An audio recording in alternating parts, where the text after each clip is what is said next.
আল্লাহর বন্দিগি, দুঃখে থাকলেও আল্লাহর বন্দিগি। হযরত আইয়ুব আলাইহিস সালামের নাম আমরা শুনছি, কথা বলেন।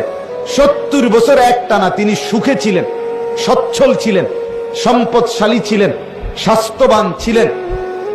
তাফসীরের মধ্যে আছে আইয়ুব নবী গোসল করতে গেলে, আইয়ুব আলাইহিস সালাম গোসল করতে গেছেন, আল্লাহ তাআলা আসমান থেকে জুরজুর করে বৃষ্টির ফুটার মতো স্বর্ণের ফড়িং, ফড়িং বুঝেননি, স্বর্ণের তৈরি ফড়িং ঝুরঝুর করে আইয়ুব নবীর সামনে পড়ছে।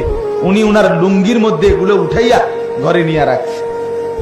আল্লাহ তাআলা বলছে, আইয়ুব এতগুলো স্বর্ণের টুকরো ফড়িং ফেললাম, সবই উড়াইয়া নিলাগা। আইয়ুব আলাইহিস সালাম বলছেন, মুনিব আপনি দিচ্ছেন, আপনার গোলাম নিচ্ছে, আপনি বলেন শুকর আদায় করেছি কিনা সেটা বলেন।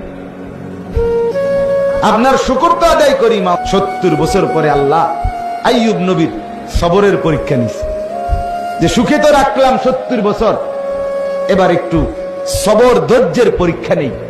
এবার 12 বছর কিংবা 18 বছর এক টানা রোগে ফালায়া রাখছে। আজ আর মাল নাই, আজ আর রাজত্ব নাই, আজ আর সম্পদ নাই, স্বর্ণ নাই, স্ত্রীরা নাই, সন্তানাদিরা নাই, জনবল নাই, কিচ্ছু নাই, রোগে আক্রান্ত।